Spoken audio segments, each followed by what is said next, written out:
Olá, eu sou a Flávia Vital e hoje falaremos um pouco sobre epidemiologia, prevenção e controle do câncer.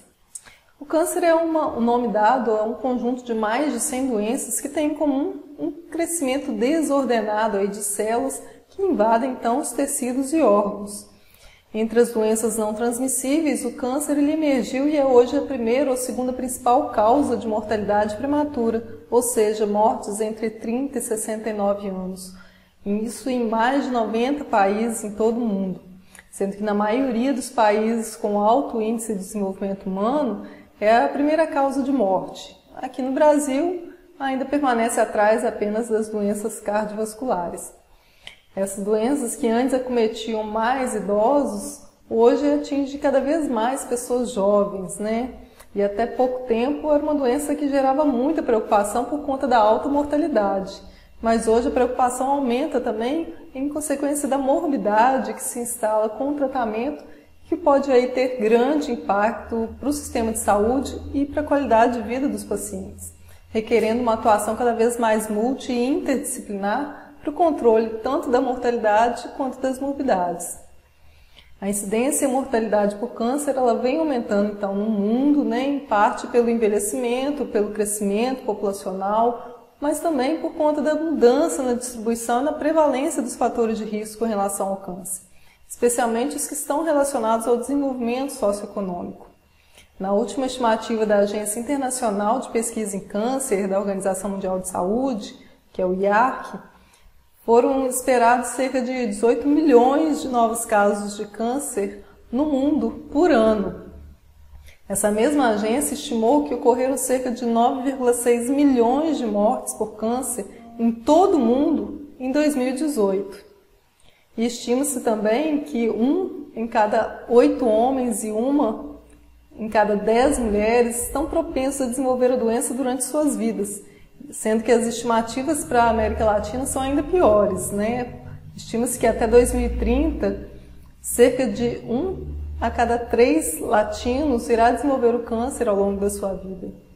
Para o Brasil, a estimativa para cada ano do triênio de 2020 a 2022 aponta que ocorrerão mais de 625 mil novos casos de câncer, sendo que 28% deles serão casos de câncer de pele não melanoma, que são menos agressivos, mas o restante se distribui aí entre os diferentes tipos de câncer que atinge as diferentes regiões do corpo.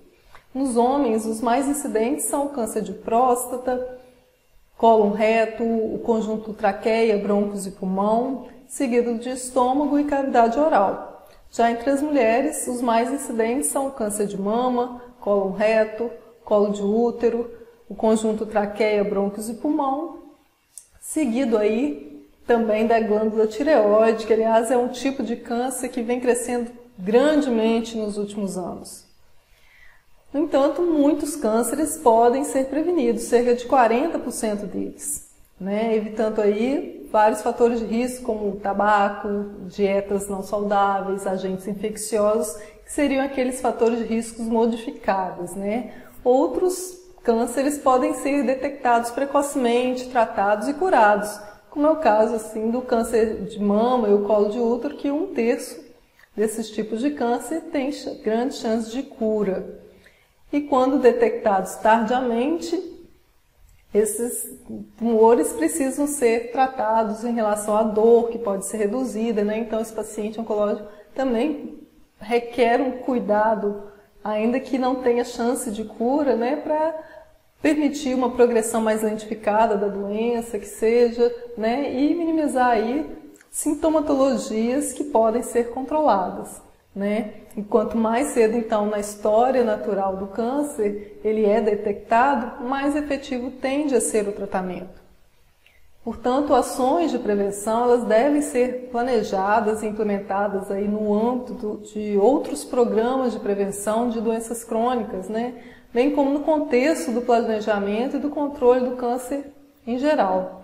É importante, então, monitorar a tendência dos fatores de risco na população nacional, E isso cabe a todos nós, profissionais da saúde, entender um pouco dos fatores de risco para que a gente possa dar orientações à população.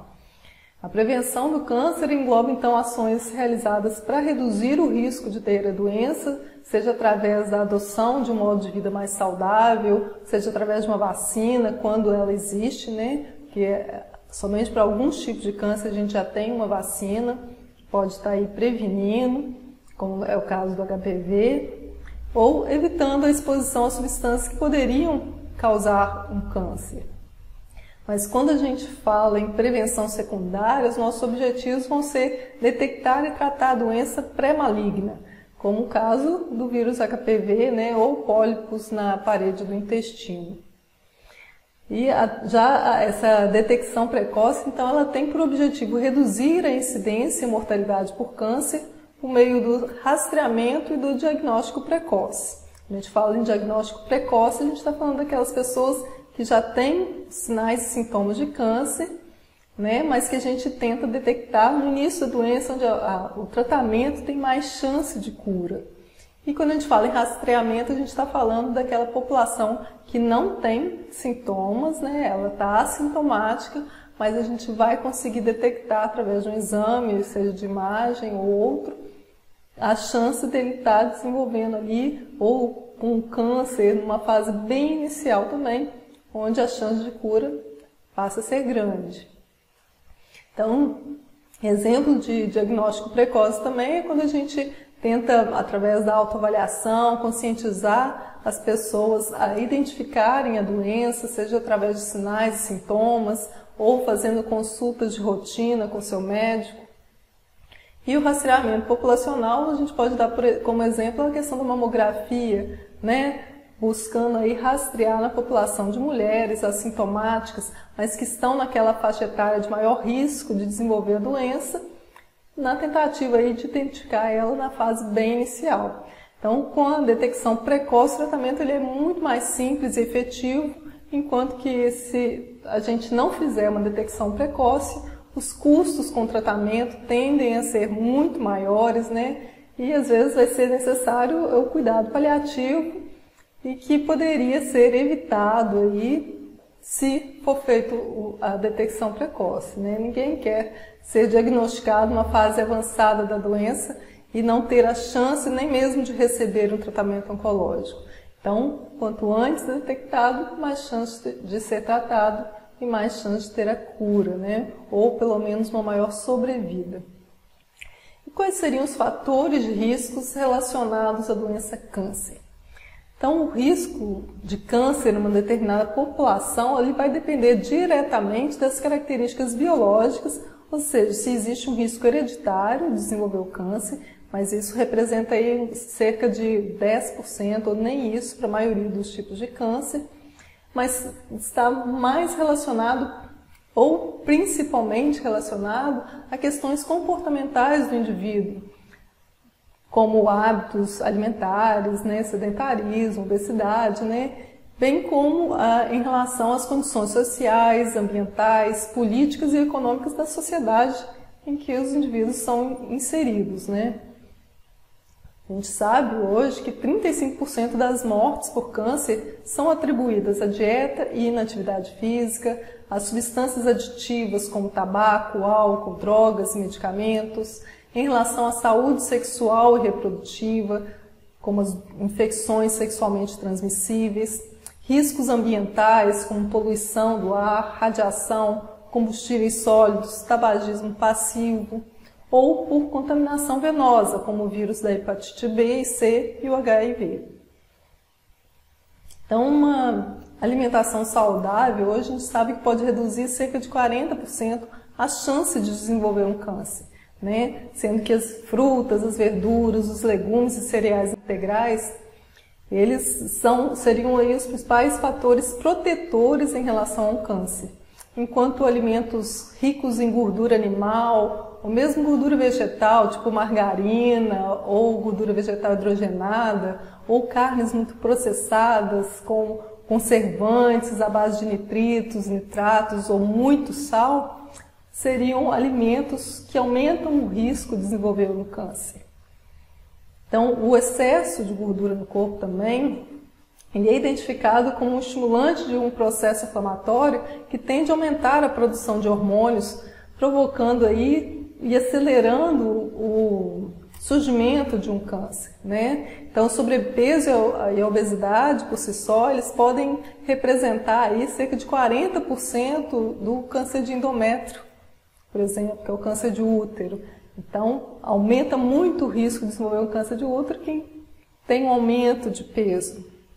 E a associação também de um IMC elevado a uma inatividade física é responsável por cerca de 19% da mortalidade por um câncer de mama e 26% da mortalidade por câncer coloretal. Então, juntos, o IMC e a inatividade física, eles são responsáveis por cerca de 159 mil mortes por câncer de colo e reto e 88 mil mortes por câncer de mama por ano. A atividade física, pelo contrário, ela pode até prevenir então o câncer. Hoje a gente tem aí evidências de boa qualidade demonstrando que ela pode reduzir aí o risco de desenvolver o câncer de mama, o câncer de colo e o câncer de endométrio. E várias outras evidências têm mostrado aí uma tendência a reduzir outros tipos de câncer também. Mas continue nos acompanhando então para conhecer mais sobre as consequências do câncer, assim como sobre o tratamento oncológico e as ações multidisciplinares que muito contribuem aí para conduzir as morbidades provocadas pelo câncer ou por seu tratamento. Tá ok?